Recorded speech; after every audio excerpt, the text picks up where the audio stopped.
hello, and welcome to Watch What Crappens, a podcast for all that crap we just love to talk about on Ye Olde Brovs. I'm Ronnie. That's Ben. Hello, Ben. How are you? Hi, Ronnie. You're so chill today for our big Salt Lake City episode, because this is a big one. You know me. Just chill Ronnie. That's what they call me, Ben. So everybody says, just chill Ronnie, just chilling, coasting along in life. Hi, everybody. Welcome to the show, Salt Lake City Day. If you want to watch us on video, we both look gorgeous today. That's at patreon.com/watchwhatcrappens. You don't want to pay? We don't care. Go over to YouTube. You get it for free a week later, though. Okay, so you're in a bit of a time warp over there, but still, we're not haters, so go get it for free. You do have to pay for bonuses, though. But you know what? We have simplified our Patreon. It's very easy now. One monthly fee. It's great. Go over and check it out. Patreon.com/watchwhatcrappens. Videos, bonus episodes, very exciting times. We also have Crappy Hour coming up this week, or Monday, next week, I guess, the 18th, with a special guest who we will announce later this week. Let's just announce it now. Kempire. From YouTube. Yay. So talented. We're so excited to meet him. We've never met. And so we're super excited for this little partnership. And so any questions you have for him, leave on comments of posts or whatever. We'll be reading them. Mondays, we always have a post like, what do you want to talk about tonight at Crappy Hour? Crappy Hour is at 5:30 Pacific time. That is the earliest time, 5:30. It's live on YouTube. It's also streamed on Instagram. You can find it easily for free on Patreon. Just go to Patreon. It's a free post for everybody. You don't even have to be a member. It's there. Okay. Everybody, welcome to the show. Ben, how are you feeling today? Jazzed. This episode of Salt Lake City was so good. So good. I watched it with my parents, which was fun. Because by the time it ended, and it was a supersized episode, so it was a lot for them to sit through. I got the customary, I don't know how you watch this shit. Basically, that's what I got from them. It was so good. And I have to say, I mean, Heather, I thought they were going to throw a bone to her. I thought, we got a scene with Mary with her kid. And I thought, okay, for sure, we're going to see a scene of Heather dropping by Beauty Lab and Laser, working on her book, something to say like, hey, she's still on the show. Obviously, she's still on the show. But the fact that we saw nothing of Heather this entire episode, this is a supersized episode that people are already saying is like the best of the season so far. Cast trip. Man, I feel like something is being said to us right now. What do you think? Heather's in deep shit with production is what I'm getting because, she threw them under the bus with that black eye shit. And she threw the audience she threw everybody under the bus with that black eye shit. Like, here we go, the big reveal. And then she's like, I think Jen did it, but I don't remember. Which, and I don't know, maybe it's backlash from I was going to say money tickets passport from maybe everyone's sick of her line that she keeps saying over and over. I really don't know. I don't know. Yeah, I don't know what it is, but I'm surprised too. I don't like that they left Heather out. I don't think that's cool. And I think the unspoken thing here in this episode and why Lisa is having problems with this chick, Bronwyn, is because Bronwyn's new to this. And you can't just be new and come in and tell all the OGs what to do and start kicking people out just because you're with her. But Bronwyn is doing that and she's doing it quite successfully. The audience loves her. So the OGs are kind of screwed at this point. Like they're going to have to fall in line because money talks and, people love it. They're like, she's rich. She wins. Yeah, the audience loves it, but also I think Bravo loves it. Bronwyn has been front and center this entire season. This entire trip is Bronwyn. I was watching and I was like, Bronwyn is like the star of the show right now. Like she is the number one, it seems like.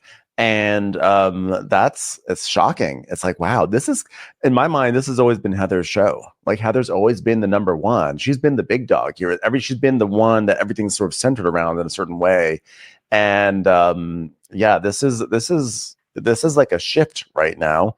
I'm not saying that Heather is out or anything, but it's like, wow, this is not just like Monica coming in like a blaze of chaos. This is someone who is like, oh, they've started a new era of the show, Look, I'm not completely on the Bronwyn train. I like her. I think she was very well cast. I think she's too much front and center for not being fun. Because to me, I'm still not having fun with her. I don't think she's funny at all. I think she's a stuck-up white lady with too much money bossing everybody around. And when she doesn't get her way, she calls the manager and makes your life a hell. And she also does it with that smile, like, oh, didn't I ask for this? Well, then, like, she's giving me that vibe. I know that this is not the popular opinion. Okay, I'm getting yelled at. I agree with you. Many people do.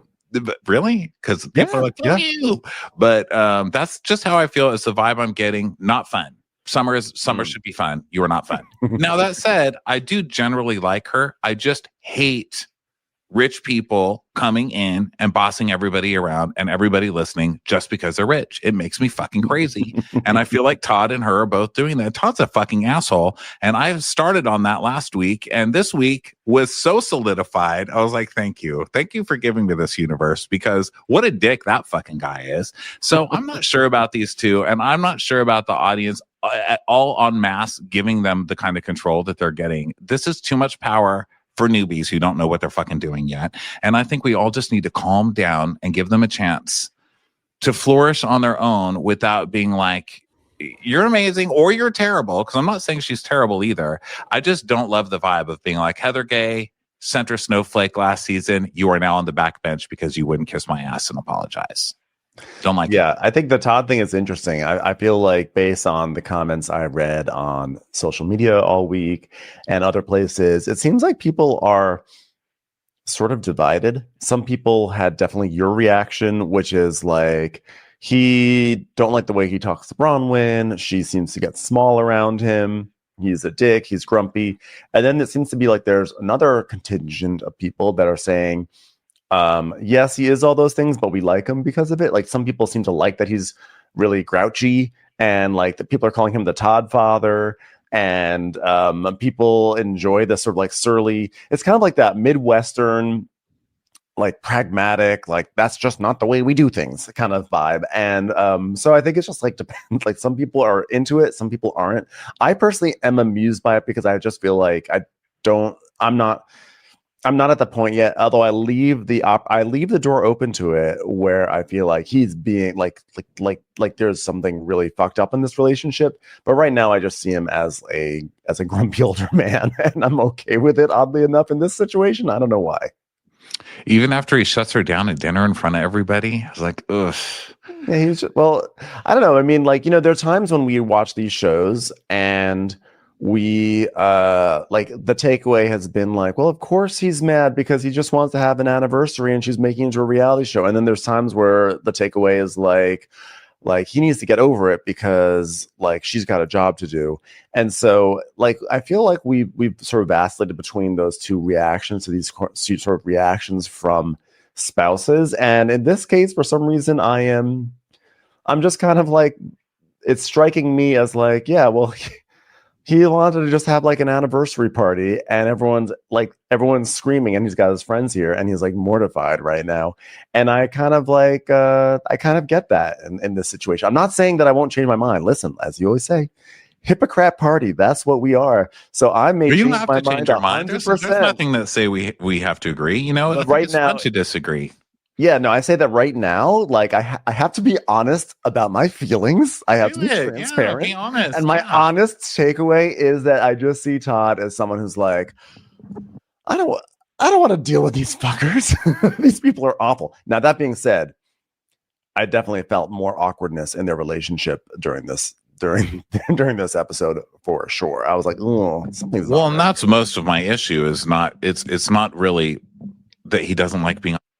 I mean, who could blame him, really? My issue is the dynamic with his wife. I just don't like it. It makes me super, super uncomfortable to watch it. It just looks like bad things. And so to have everybody kind of celebrating it like, oh my God, it's so hilarious. And they're in this marriage where he's just a grumpy asshole to her. Isn't that funny, you guys? Rich guys, am I right? Like, no, why are we normalizing that? I just think it's so fucking obviously bad. I think it's like it's like, to me, it's just such a clear cut terrible situation that everybody's like, it's great, isn't he funny? I feel like I'm surrounded by a bunch of like smiling crazy people who like, not you, I don't mean you, I know I sound like that, I am, but I just mean, I'm like, I don't get it because I'm seeing it as so clear that I'm like, how is everybody not getting this? It's making me nuts. But you know what, it is what it is. There are a lot of people who see it the way you see it. I'm telling you, on social media, there are a lot of people who see it the way you see it, and then there are a lot of people who are just like, it's the Todd father. They are enjoying that. Is just like, you know what? Everyone just shut up. And there's probably also room for there to be a happy medium in there as well. But what I did think was interesting was that everyone knows Alison Dubois is not happy. So let's stop trying to make that happen. There should be a sad medium. Did you see that Bronwyn released like a statement ahead of the episode? No, what did it say? Oh my god. It was like, you know what? Like, I wish in that moment, like I had not made so many like deprecating jokes that made it seem like our relationship is not good. I wish I had said in that moment during the toast, I wish I had said, I love you so deeply and you're like the best. And, she basically saying, I wish I didn't take that time to be jokey. I wish I took that time to actually be sincere about my feelings. After that episode, after her husband publicly shuts her down and humiliates her, she comes out with an apology. Do you see? That's what I'm saying. That is a pattern that is often seen in abusive situations. Sorry, where someone is the one who's being treated like shit, and their first response is to apologize to everybody around them for their behavior, like they did something wrong. Girl, right. I'm not liking it. Yeah, I think she. It didn't. Believe it or not, it did not strike me as like a abusive moment. To me, it struck me as someone who had. Well, I should be careful with that language because I don't mean abusive. I'm not accusing the man of abusing his wife. I'm just saying in an emotionally. I'm saying that there might be like emotionally odd power dynamic there, and that someone like that can lean towards emotionally abusive. Is what I guess there. Yeah, to me it struck me as like he really didn't want to make this anniversary fodder for TV. He agreed to it, and then it like went worse than he could imagine, and she was embarrassed, and because she didn't think it would be this bad, and she feels torn between like not wanting her husband to have an awful time on their own anniversary versus also wanting to do her job, and so that's how it kind of read to me. This is awkward. I've just looked up her statement. Happy meet-iversary, Todd. So this isn't your anniversary. This is the anniversary of when you met? No, it's the anniversary of when they first had meat together. They ordered some ground beef. You fucker. Happy hot dog anniversary, Todd. I hate that I put you in a position where you were uncomfortable on this trip and not able to be your best self. And I hate that I had a part in showing our relationship as anything but what it really is. Yes, sounds great. If you have the need to make a public apology to your husband for not even doing anything bad, then it doesn't sound like it's going great. Sorry. What a wonderful 10 years of fun, blah, blah, blah, blah, blah. I regret my awkward attempts at using the self-deprecating humor in a toast on such a special night. What I should have said then was, I love Todd deeply. He makes me laugh. He pushes me to be my best. Yeah. Side note, who knew Coach was so bad? Oh, please. Hi, everybody. Here's a first class, here's a private plane to impress everybody. Now go home on Southwest. Bye. It is Real Housewives of Salt Lake City. Don't forget. But I forgot what I was going to say. Something about, well, here's one thing. Let's also not forget that in the first episode of the season, or the second episode, Bronwyn was with Todd in their house, and I forget what it was, but she was like, "Hey, do you have like a banana?" He was like, "Oh, you're gonna need some tape for that." She goes, "Yeah, it's upstairs," and he went all the way upstairs. Whatever it was, he got and came down. Oh no, she didn't even say it like that. She said, "You're really gonna make me go upstairs and get the tape?" And he's like, "Yeah," and he buzzed off to get the tape. Which to me, I'm like, the reason why I'm saying that is like, I think that they're maybe. That's a sign that there are different areas where they do power things to each other. Yes, that's true. That's a good point. Yeah, that was another point of seeing that. All right. Well, you know what? We're going to have hours. And by the way, let me just say, wasn't a great night for any of the men on this show, really. None of the husbands had the most stellar of episodes. Wow. And I was that's a great point. this was like a Jersey episode in a way where the men were just so messy and gross. Like, wow, I was really surprised. And who knew the little muscular, most likely gay one had it in him? I mean, who saw that coming? Sean, you go, girl. Damn. I didn't like that. I didn't like it. The guys were a little unhinged. I mean, who would have thought Justin was the one who would have come off the best in the episode of all people? So why don't we dive into it? We are Justin's here like looking more and more like Droopy Dog every day, isn't he? You know that cartoon character Droopy Dog? I love the elevator guy going up. Yeah, the elevator opens and he talks just like goes, Dorinda. Going up. I better tell you, he's gonna go up. He's just not gonna be you because this building's for me. It's like, whoa. You better go up. I'll tell you what, you're not going down. That's for damn sure. This is mine, bitch. This is mine. I feel like Dorinda would love Droopy Dog in her building. I feel like she would defend Droopy Dog to the death. She'd be like, you say hi to Droopy Dog. He works in that elevator. He brings you up and down every single day, and you can't say hi. What sort of person are you? You can't have some respect for Droopy Dog. You better get some fucking respect on you. All right, Palm Springs. Here we are. We pick up where the last episode left off. John had just told Lisa if she doesn't chill, they'll have to leave, because Todd said so. So he's like, let's just walk out of here because the walls are kind of thin, honey. I don't want anyone to hear us. And she's like, this is so uncomfortable for me. This is so... Did any tears come out? I'm so uncomfortable. Yeah, you know what? The walls are kind of thin in this room. Let's go sit outside in a public space where our voices can carry it to the rest of the house instead. Yeah.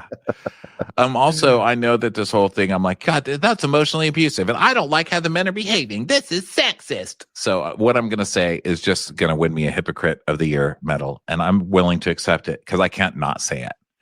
Lisa Barlow's tatas. Wow. Who saw that coming? I've never seen those before. I was obsessed with her tatas this whole episode. I was like, those things are amazing. Where'd she get those?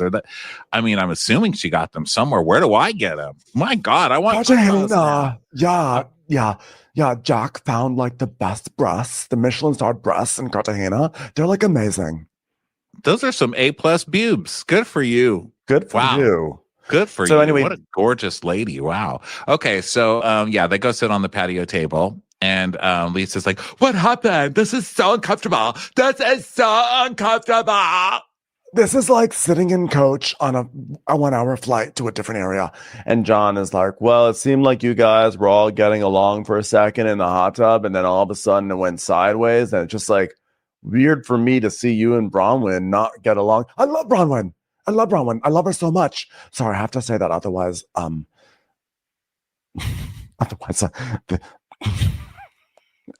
don't know, people. You know what? I don't know. You're all right over there? No, I'm not. I am not okay. It's time for a commercial. It's time for a Crappens commercial. Here's the problem. There's one common denominator between Bronwyn and Anjay. Whitney! This is all Whitney's fault! That fucking little Whitney! And John's like, well, you should have a conversation with Bronwyn, but with no one else. She goes, okay, no one else will be around. I'll do it at dinner when everybody else is around. He's like, good idea. It's like, yeah. Just want to reemphasize, do it alone. Just you two together at a very small table in a tiny room where there's no other people. Got it. That's exactly what I will do. You will see. So then dinner with everybody. Okay, but just not in front of Todd because he's going to get really upset and kick us out. I can't wait to fight in front of Todd. Okay, lady. Just you have it your way. No, sorry. I know that's not the fast food you like. She likes Wendy's. What's Wendy's slogan? I have a daughter. She's got red hair. Don't make fun of her. Stop making fun of my daughter. I think their slogan is baked potatoes. They're always out of that shit. Don't trust that. Never have baked potatoes. You know what else they don't have here in California? At least the Empire location, which is, of course, where I go, because that is where the Lowe's and the Target and the Marshalls. I mean, that's just like a cornucopia of amazing stores. The Nordstrom's rack. So that's the one I go to. But I go to the Wendy's and I just want to eat a bean burger. I've never had the vegetarian burger there. They've got a curry bean burger and they've also got some other kind of vegetarian, some kind of plant burger. They never have them. Why don't they have those? Come on, California. You are the hippiest, dippiest, tree hugging place on the planet. I want my bean burger. Get it to me.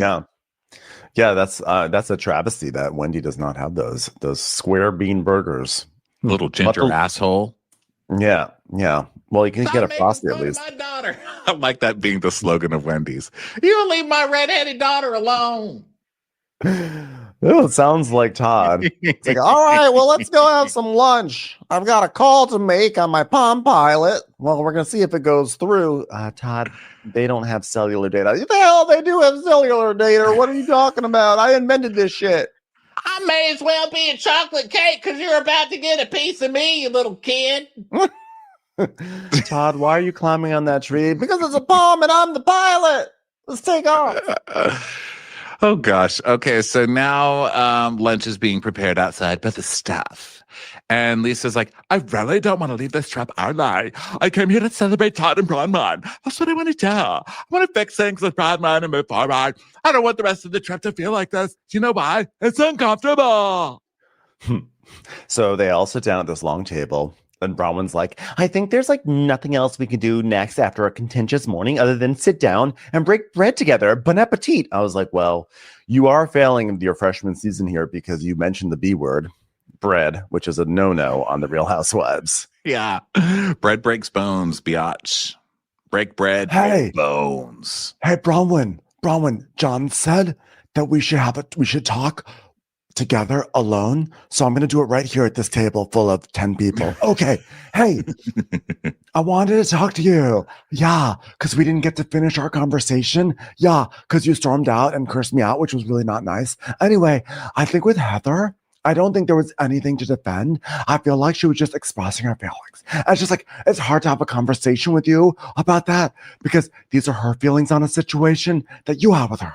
Okay. Do you understand what I'm saying here? Also, Wendy's has bean burgers now in the shape of squares. Isn't that cool?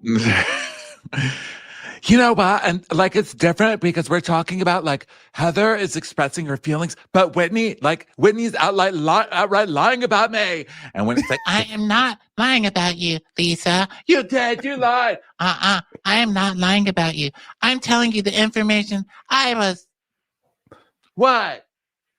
What? You were what? It's told, honey. Told. Is that right?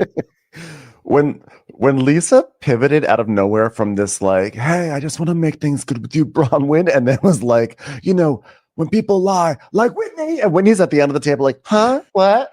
I didn't know I was supposed to be arguing in this scene. Wait, I'm not supposed to argue for 4 more lines. I didn't hear my cue. Cue, honey. My cue. What does that mean? The line before your line. Oh. You. Well, LGBT. Listen. Don't if we're gonna go with you. I got what Lisa was saying because Bronwyn's argument is, and listen, I know it's gonna sound like I'm a Lisa apologist, but I kind of am in this because I'm like, why are you all going for Lisa this hard? I don't get it. Because I got what she was saying. Bronwyn is saying it's not fair because I always stand up for you. Like I have to ride your dick like it's my job. And you don't stand up for me. And she's like, well, I'm not standing up for you against her feelings because she's just saying how she felt. Whereas you're not standing up against me when Brittany's blatantly lying against me, I guess. I think that like Bronwyn's point is like when Heather is saying that I'm really two-faced since you've known me for like 10 years or whatever it is. And I'm also richer than you, by the way. I took you on a private plane and I'll put you on coach going back. Like when she says that, why don't you say, I know you have this view of her, Heather, but actually get to know her. I think you're going to really enjoy her. You guys got off on the wrong foot. And she's not doing that. And part of the reason why she's not doing that is because Lisa has a bone to pick with Bronwyn, because Lisa does not like that Bronwyn invited Whitney and Justin onto this trip. And Lisa feels like she was not considered, although when we saw the flashback, we felt like Bronwyn did kind of consider Lisa. It was like, hey, just want to make sure that's okay.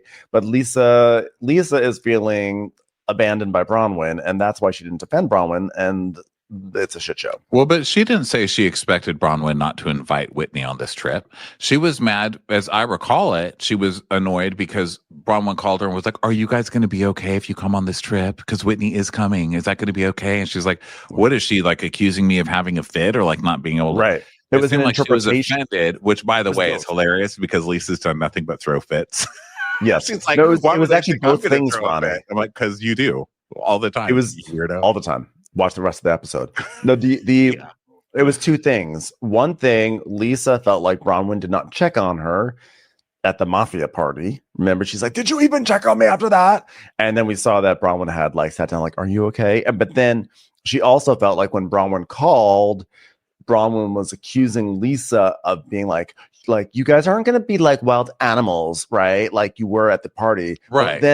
But like my interpretation, and I think this was your interpretation too, but it's okay if it wasn't, was that Bronwyn was saying, "Hey, that's cool. Everything's cool with you guys now. Things have simmered down." But Lisa took it as like, "You're not going to act like a monster, are you? Like, because you're a wild, out of control woman and husband."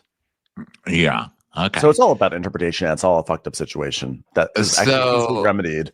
It's just too dramatic. All Lisa needs to do is say sorry, and all Bronwyn needs to do is stop demanding the right fucking apology. And here's another reason she's getting on my nerves, because she's acting like Eileen in Beverly Hills. This is clear Eileen's strategy, where it's just like, I'm exasperated by everyone's behavior at all times. And then if any slight against her, she's like, well, I need a better apology. But you didn't really apologize to me, did you?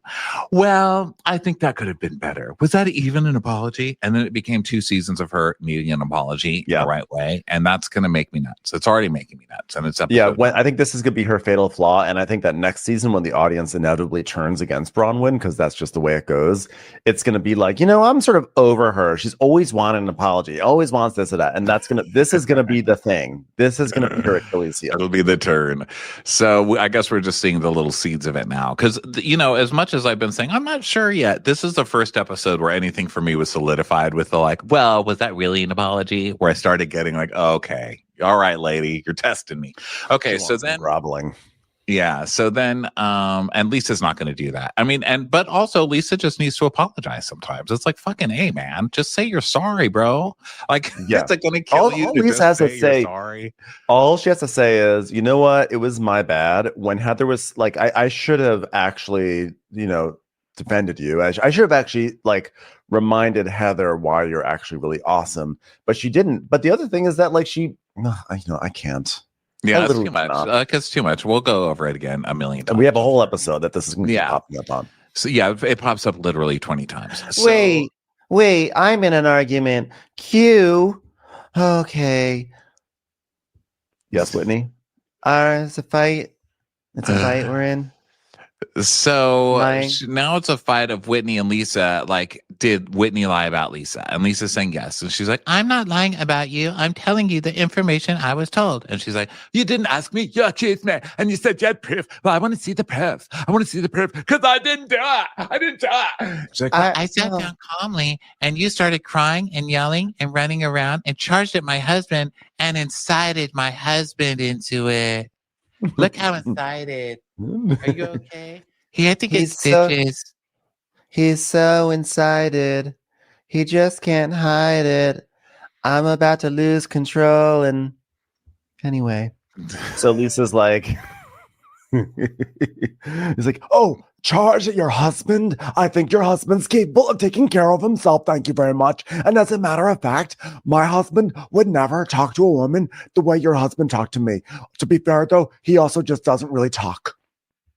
And Bronwyn's like, well, I could have sworn I was about to get an apology from Lisa, and I still want that apology, but it just takes Lisa so long to get an apology that by the time we almost get there, someone else is mad at her about something totally different. I may never get this apology. And she's smiling, but she laughs. It's like the mixture of her face tensing so much and her neck tensing so much, and then the way she's doing her eyeliner with just like one streak of eyeshadow in the center of her eye. She looks insane, and she's that big muppety, like frilly orange tripe outfit. Like, she looks insane, and she's like trying to look like I'm just chill, I'm just fun, but she's like, I may never get that apology. Like your head's gonna pop off. So Whitney's like, I just felt I felt very, very uneasy. Oh yeah, I'm sure you felt so uneasy. Like I felt when your husband's like, fuck to me. He's like, I did not say fuck to you. Yeah, you were like, fuck, get your fucking hands off to me. To John. Yeah, you did that. Remember when he flopped into you and you were like, fuck, and he was like, flop. It was awful. And Todd's like, I'm gonna go sit in the other room because guess who's not fighting there? Nobody. I watched the whole thing. I saw it on TV. What? We haven't aired yet. Oh, listen, I watched the whole thing. How do you deal with a liar? That's what I said. And Justin's like, you're so crazy. No, you're crazy. Whitney, where's the fucking proof? Who's going to bring it? Are one of these horses going to come running in with the proof? Because, horses have hoofs and hoofs are like proof. Because like, isn't that funny? They both have the same letters almost, but they sound totally different. Burn. It was so funny because then they cut to the horses just grazing. It's like, we could get those horses to bring proof. She's like, there's more proof in my tequila than what comes out of you. This is unbelievable. This is unbelievable. I really wish I'd come up with the tequila thing before the horse thing. That was a better one. Just spitballing here. So John's like, well, it just feels like nonstop. Lisa breathes, she did something wrong. Lisa sneezes, she did something wrong. What's next? Whose turn is it to yell at Lisa? I can't get this gosh darn radio with visuals on it to turn on. Lisa! It's a television, stupid. I didn't touch it. Yeah, my ass you didn't. I want to know who took my Werther's originals. So Lisa, it was you? Yeah, actually it was me. So John's like, okay, everyone rewind, be kind. Ask Lisa, did she do it? Just ask the question. Ask it. Okay, with the question mark at the end, Whitney, because I know you need all the guidance. Did she do it with a question mark? Well, okay. No. There. It's done. Yeah, the answer is no. And John's like, the end. And Bronwyn's like, oh, who knew we needed just John Barlow to tell us that's the end, and it would be all up to us to just bow down, All we need is a man to come over and solve our silly little women's problem. Isn't your husband the one like, damn these screaming women, I'm going inside? You're not Yes, really true. the soapbox stander, ma'am. So she goes, yeah, all we needed was a man to come in and solve our silly women's problems. The end. Hey, you better shut up with your women's problems out there. I can't even watch this murder she wrote. This idiot can't figure anything out. How does it take you an hour to find out that your neighbor wasn't guilty after all? Goddamn moron.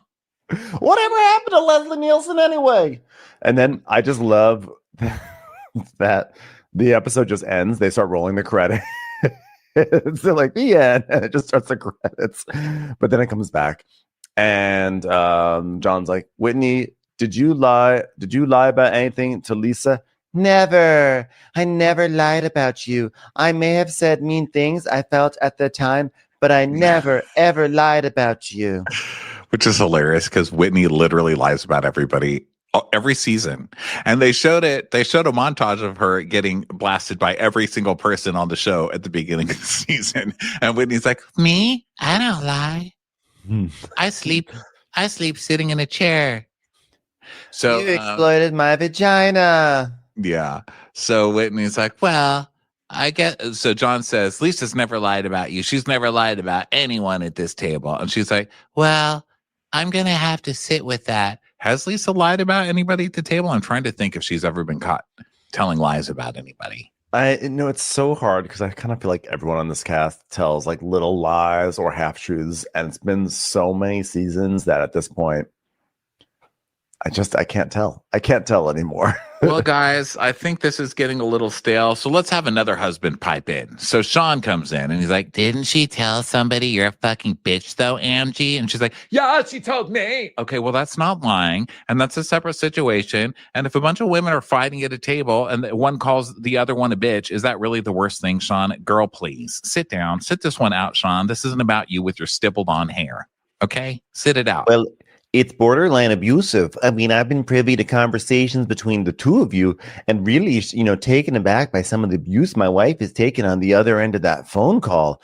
I mean, I think I heard that phone call. It was a big mattress. You can only hear a few words over the crest of the pillows in between us. I tried to listen in, but it was long distance charges, and I'm trying to save the pennies. So Lisa's like, okay. Okay. Well, you know what? I'm not abusive to her. And why is her husband talking to me? He's lucky I can see him over the table. Like, wait, can someone bring him something to color so he's entertained while we have lunch? Maybe one of the horses could bring it in with the proof. Ha ha ha! Horse call. Hey, horse, you got a word scramble over there to keep the little one busy. You know what? I'm on the other end of that, and I'm thinking to myself, why the fuck do you let anybody treat you like that? Okay, you know what? I have a different way of speaking, and if you guys clearly don't understand me, and if I have hurt you, I am sorry. And Bronwyn was like, well, wait, Sean just gets an apology just like that? I'm still working on my one from this morning. But it was also the worst apology you can give, right? If I've ever done anything, I'm sorry. Like the blanket. I'm sorry that you're all wusses. Okay. And so everybody just pauses. And Seth's like, well, two really important questions. One, I've always wanted. Oh, no, Seth. He's like, two really important questions. One I've always wanted to know is just me. How many people eat asparagus, smell it in their urine, and then jerk off thinking about Whitney's knockers? Everyone's like, me. And Meredith's like, everybody feels that way. Okay, the next thing is, who's up for some beach volleyball? And they're like, yeah, beach volleyball. So now we go over to Mary's house in Salt Lake City. And so Mary goes into Robert Jr.'s room where he's in bed with his quote unquote wife, Lex. And Mary's like, so what's going on? When was the last time you picked up? And the camera's just showing all like the, shit all around the room. And he's like, probably like an hour ago. She's like, her eyes were flaring like, oh God, it's so messy in here. This is really gross. This scene is really upsetting. I'm surprised they put this on camera. It's weird. And I know it's a reality show and all that. You want to show everybody's life, but I don't know, it's weird. Like the kid's clearly just shit-faced, right? Him and the girlfriend are really high on something. And downers, whatever it is. So like a lot of downers, either benzos, whatever. Who needs to specify it? It's downers. It's bad. I don't know why it's on TV, except to show that Mary's just like completely at her wit's end, but she's also blaming herself. And it's kind of the typical, I don't mean that in a mean way, like, so typical. I just mean anybody who's been through addiction or addiction with a family member knows this song and dance, which is like the whole blaming yourself. And maybe, there is some enabling stuff, who knows? There's usually an enabler in there, but ultimately, yeah, this kid's going to need to be dealt with. Yeah, I thought it was good it was on TV. I thought it was good and not in an exploitive way. I think it was good to see a little bit more in Mary's life. Mary's been sort of like a cartoon character. She's just this person who says crazy things and just like has incredibly rude moments and then incredibly hilarious moments. And it was good to see like a little bit more into like her vulnerability. I know that you don't like that word necessarily, but like that from your time on word, I just don't like the lifestyle. Okay. Oh, yeah, from Bachelor. Well, that's a little bit different because that's vulnerable. It's spelled a little different. Yeah. But I thought it was actually moving, seeing Mary saying that she feels like she's losing her son to something. And she just feels like she can save him if she could just get to him. I'm sure there are probably a lot of parents who have actually that have been through that or going through that. And I thought it was a sad scene, but I thought it was good to see a little bit more of what Mary struggles with. And she's basically just like, are you going to do anything? Are you going to get out of bed? Are you going to do anything? He's like, and then the girlfriend's just completely out of it. They're eating in the bed. The girlfriend's giving her looks like, why are you even talking to us? And then Mary's like, well, I just want something for you. I don't want just just don't want to see you waste your life and become nothing and let this take over you, or whatever she's saying to him. And the girlfriend reaches for something. I don't know if it's to hide it or if it's a vape, if she's going to like start vaping, but she reaches for some blue thing on the bed. And then he reaches out and covers her hand, like, keep it down, you know? And I was like, what are they doing? What the fuck is going on? Like, I kept rewinding it to see if I could figure out what that little blue contraption was, but I couldn't see. I'm assuming it was a vape, but I don't know. Either way, Mary's trying to, you know, she's like, she says, like, I feel like I'm talking to two little babies, and you're like not prepared for the world that's out there. And I want you ready, Robert. I don't care about you, Lex, but I want you ready, Robert. And I want you ready for that. And like, I don't think you are. And he isn't. I mean, it's sad. And I think we see in the preview for the mid-season preview that they're going to have an emotional moment coming up. Commercials. Here comes one right now. We then go back to Palm Springs, where Bravo presents Salt Lake City Top Wives in a Top Gun logo. So they play this like royalty free, like Highway to the Danger Zone kind of music while everyone is doing a Top Gun style volleyball game. Yeah. So then after volleyball, Bronwyn's like, well, I would go to the opening of a can of tuna fish if I was invited, because I love a party. So we're going to have a party for me and Todd's anniversary. With tuna fish. It's actually just going to be a very tuna fish focused party. I hope everyone's down for it. So John's like, well, I guess we're not getting kicked out of the house then. And she's like, no, I feel much better with Bronwyn. And you know what? Like, even basically with Sean and Angie, like, I don't know, because the issue has changed so many times. And you know what? I forgot to tell you, but when I was with Heather and Meredith at the spa, and Meredith was like, oh my God, I think I've got salt in my eyes. And I was like, oh my God, I got salt in my teeth. And she was like, oh my God, I've got salt in my butt crack. I said, what do we have to keep coming to spa places with salt?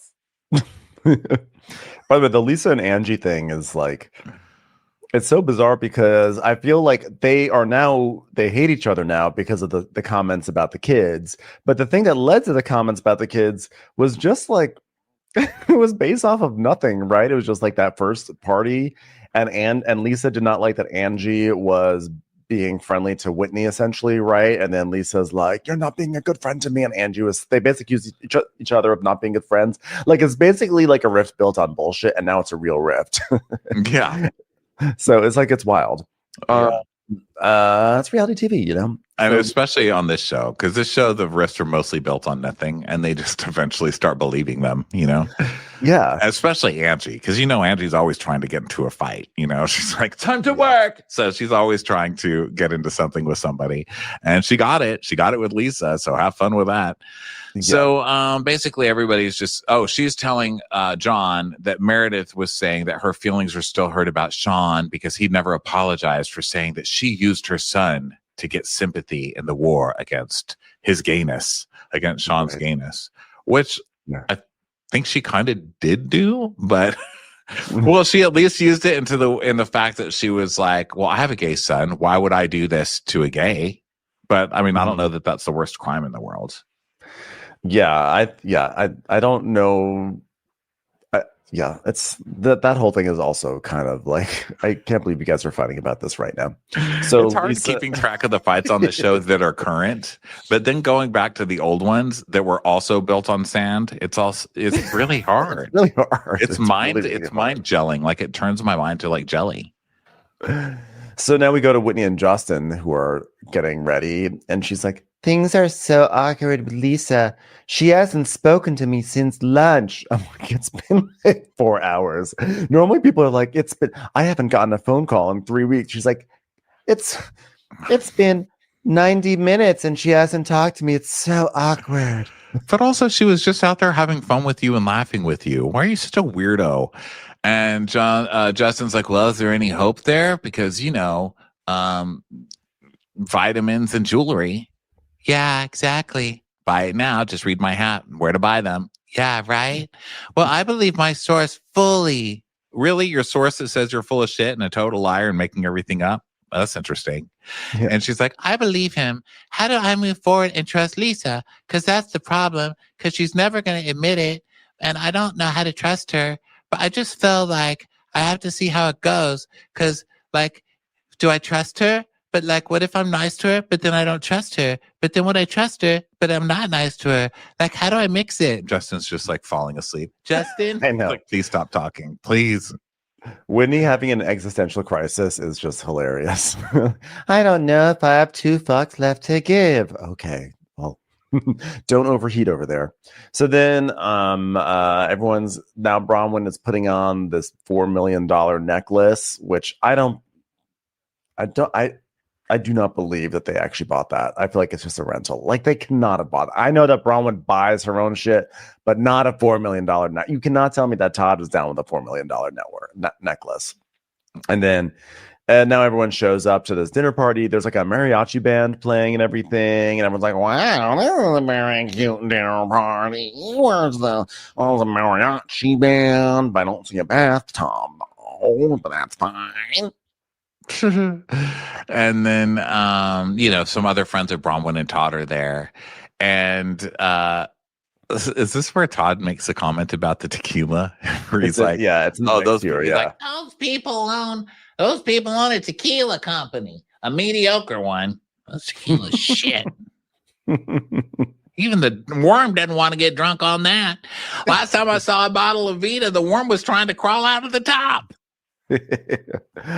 So we meet all these people. There's Todd's lawyer, and then we do a flashback of Lisa on the phone with all of her lawyers and everything. And everyone's sort of like getting into getting settled in. And Whitney's like, "Hey, do you see what Seth is wearing to dinner tonight? It's a Meredith Marks hat." And we see that Seth is wearing a baseball cap that says Brooks Marks. But as someone who is hawking Prism jewelry wherever you can, I don't think that Whitney's one to talk. No kidding. At least theirs isn't an MLM, you fucking weirdo. So Bronwyn's like, well, I know that Lisa's eyes are drawn to my necklace, but I wish they would be drawn to an apology because it would be really nice. We've already catered this dinner, but if I had a waiter here, I would say, can I order an apology from Lisa Barlow? It probably still would never come. It probably still wouldn't. So, Bronwyn and Todd address everyone, and she's like, guys, we are so excited you guys are here. Should we sit? Should we have dinner? Should maybe one of you apologize to me? I don't know, just thinking out loud. So many options of where this night could go, right? So there's a big letters that say RTBAN, and Whitney's like, yeah, we should ban retweets because they're unfair. I don't know what to do with retweets. I mean, am I okay with them? Am I not okay with them? I'm not sure if I have 2 fucks left to give. I was like, wow, you're really having a lot of existential crises tonight, Whitney. It doesn't mean retweet. What are you, a bird? Well, what does it mean then? He's like, well, I'm RTB and she's... You're RTB? Did an animal bite you?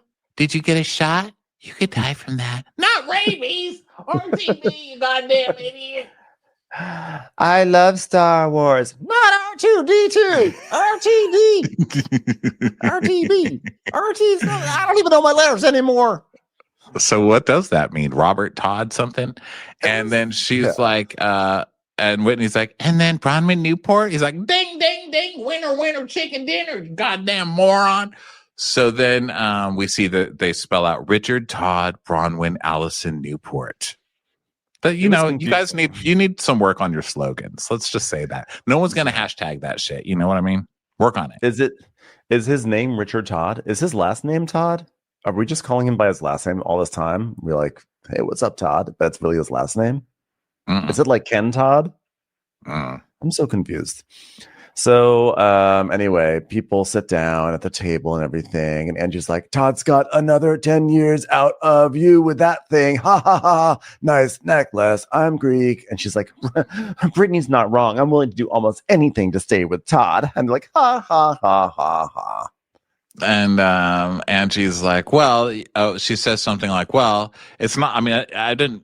She said, I'm not really willing. No, she says, I'm actually not really willing to do anything. It's not like I offered him like a lifetime subscription to the BJ Club. And Angie's like, yeah, but you're going to kind of have to give him a lifetime of BJs for that. And she's like, well, lucky for me, Todd travels a lot. So heck, One BJ goes a long way. Isn't that right? Lisa Barlow, you slut. Let's fight. So then Bronwyn's like, everyone's having their food and everything, and it's like cold. It's really cold out. So they're all getting cold. And Bronwyn's like, yeah, I know. It is cold. It's like miserable, but it's beautiful. Kind of like, an analogy for Todd and I's marriage. It's miserable but beautiful. But at least I get a nice necklace out of it. It's not a pearl necklace, though, if you know what I'm saying. No, but I adore Todd. I don't want to bore everyone with all the reasons because I don't really have any reasons. Am I doing a stand-up routine right now? I can't tell. Todd sucks. Am I right, everyone? Awkward. And she's like, well, I could tell you all the things I love about Todd because there's only 2. So I'm just kidding. There's too many things. And he lifts up the black card. She goes, if he's going to show his black card again, and he does, so this is their thing, where he's like, here's why she loves me, a black card. And she's like, well, there's just, if you don't take out your black, he took out his black card. Dude, that's funny. And Meredith is like, look, I don't know much about Bronwyn or Todd really, but I do know that there's something there. There's a mild tension there. I say mild tension, but I don't even know if that's the right word. It's tension that's never had a bath. It's tension in a shower-only room, if that makes any sense. I'm not really sure how to put my finger on it, so I'm just going to shake my head for a minute. It's the sort of tension you feel when you watch someone trying to pull up Google Maps on an old Palm Pilot that actually has been dead for about 7 years. Just awkward. It says we're in Las Cruces. Todd, please put the Palm Pilot away. How did you even find a charger for that? Todd, you're just holding a brochure from the airport now. I know. Palm Pilots they fold. So Bronwyn's like, no, we have a ton of fun together, everyone. He has made me a better person and everything is so wonderful. And I feel that way about so many of you as I'm getting to know you and as I've known you for a long time. And I think we have good days. We have bad days. We have days when you just have to tell your husband over and over again, the Palm Pilot's dead, give up the dream. And he says no. And then you're saying, yes, but that plug you're trying to plug into, you're plugging it into a cactus. That's not the Palm Pilot. And he says, well, if it's a cactus, then how come there's dresses on it? And I say, it's not dresses, those are needles, and that's why you're bleeding. I just have days like that all the time. This was so awkward with Bronwyn, just like, well, just like every marriage is, it's mostly miserable, but sometimes okay. And, we have good times, we have bad times, then we have bad times and bad times, and, some good times when Todd's out of town. So that's fun. Right, Todd? But, we make it through, and hopefully when we're dead, we'll say, well, it was worth the diamond necklace. Am I right, Todd? And he's like, fair enough. He's like got his arms folded. He's all, his arms. Yeah, he has resting, some people have resting bitch face. He has resting arms folded face. All right, my arms are folded and I'm actually quite happy right now because my arms are folded. It's the most comfortable position I could be in right now. I look very surly, but this is my love language. So, it's awkward and he's grumpy. And I guess that's why she felt the need to write a apology, which we just read. So then everybody's cheersing. And then Angie brings out a prop and they're like, oh God. And she's like, I have a prop. It's a Greek prop. It's a Greek board. It's where you write things on it. So she passes around some whiteboards with some, olives stapled to them. These whiteboards are made of phyllo dough. So Angie's like, okay, all right. Okay, we are playing the newlywed game and you cannot look at your partner as they write. Okay, we don't want that. And Lisa goes, we hate liars. Hey. I love that everybody's up Lisa's ass this whole episode. And her instinct is not at all, I should behave. It's like, I'm just going to keep picking at Whitney. So the first question is, who apologizes first? So Meredith tells us, not only am I the one to apologize first, but I'm also the one who owes Will and some apologies. I'm like, well, does it count if you just tend to start sentences by saying, well, I'm sorry, but the rumor is true about Alibaba. I don't know if that counts as an apology. Oh, and you're on mute. Ronnie's on mute. Sorry, I was pulling down my jacket because my muffin top was hanging out, which shouldn't bother me, but I'm sitting on like a leather back and it was making my back really hot. This is going to be a bitch chair in the summer. I'm going to tell you that, everybody. All right. We're going to have to fix that by the summer. Anyway, so everybody answers the question and then we get to Sean and Angie, and Angie's like, Greeks don't apologize. Everybody knows that. She has like a lot of hot takes about Greeks in this game. She's like, Greeks don't apologize. Greeks invented dry erase boards. Everyone knows that.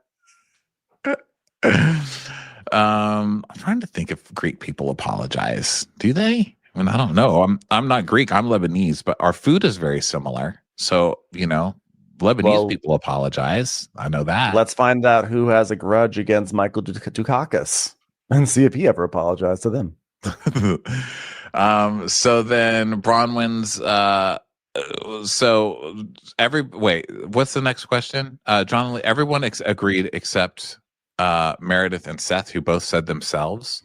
And so Bronwyn's like, well, I guess the Marks are on their way to divorce. So the next question, what's your husband's favorite sexual position? In front of the TV. Todd's arms crossed, sitting in a chair. I put my nuts in my arms and then I cross them. I call it the Werther's original. So Lisa's like, well, I don't know if this is some kind of segue into like an after dinner party, but John and I are not interested. We're like monogamous. And everyone's like very bashful. They are saying sort of like vague things like all of them or on top or whatever, but they're kind of keeping it sort of like vague. And and I just like that with Whitney. She's like, cowgirl, reverse cowgirl, BJ with chocolate sauce, sometimes hanging from a ceiling fan. If it's above 75 degrees, we like to include ice cubes, things like that. It's like, wow, you filled up a lot of your board, Whitney. Burning, waxing, drowning, strangling, hanging. Whitney. Stripper pole on top of a Harley Davidson. Don't tell Bobby, but sometimes in her golf cart. Roofing, digging, swallowing. What are you even talking about, Whitney?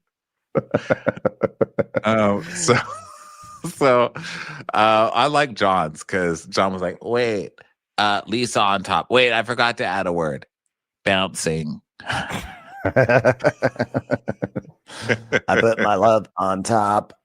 So then Angie is like, from behind, and Sean's like, reverse cowgirl. And then Angie goes, Greeks invented from behind, but with the right role. Thank you.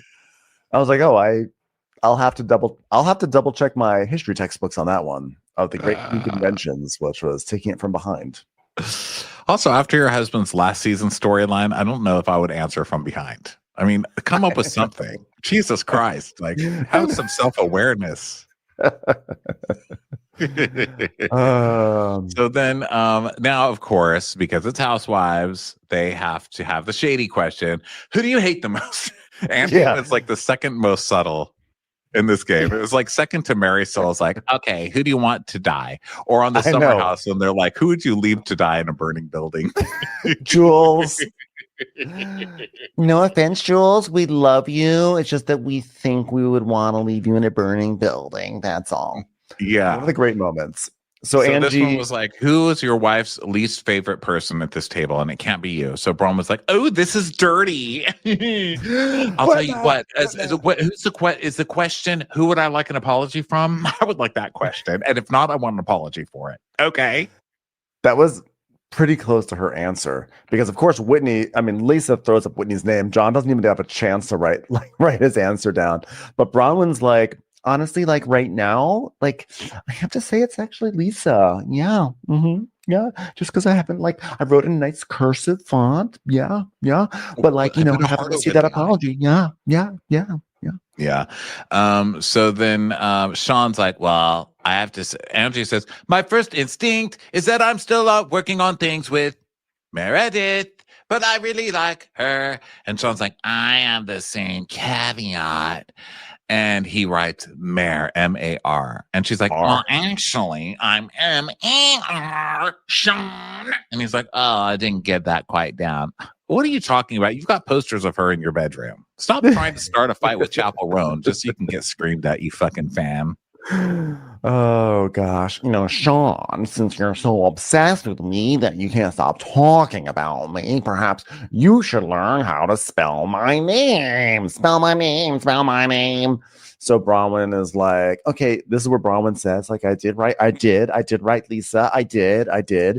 And then Whitney says, Meredith, and Justin writes Lisa, and they're all like, ha ha ha ha ha, no more games. Lisa, do you feel like Justin owes you an apology?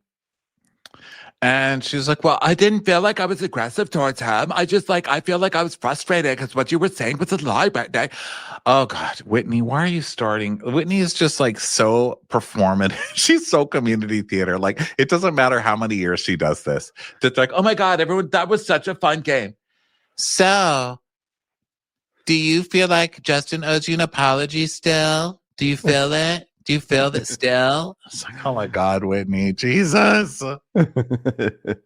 and basically Justin is like, I know that my wife is not a liar. So when that came to me, the way it came to me, my reaction was probably stronger than I wish it would have been. So I apologize for how I reacted to that. And she's like, thank you. And I'm sorry for putting you in that position where you're a much stronger man who couldn't control his own impulses. Sorry I did that to you. So, and she's like, thank you. Thank you for apologizing to him, because that's something we've never done before. Bring the husbands into it, Lisa. Congratulations, you've reached the end of part 1 of a 2-part recap. For part 2, go look for the recap that says part 2. See you over there, suckers.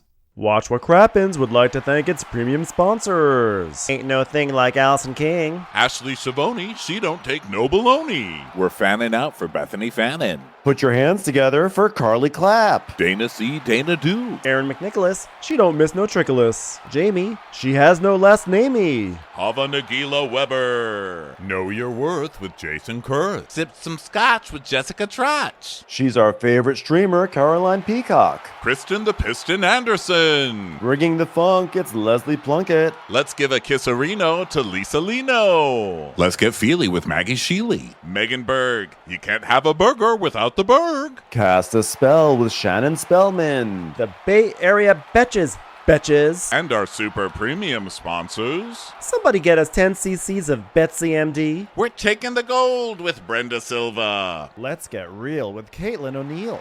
Don't get salty with Christine Pepper. Can't have a meal without the Emily Sides. Nobody holds a candle to Jamie Kendall. We got our wish, it's Jen Plish. She's not harsh, she's Jill Hirsch. She's a little bit loony. Junie. My favorite Murdo, Karen McMurdo. We love him madly, it's Kyle Pod Shadley. Let's go on a bender with Lauren Fender. The incredible edible Matthews sisters. Give him hell, Miss Noel. Ring that bell for Rachel.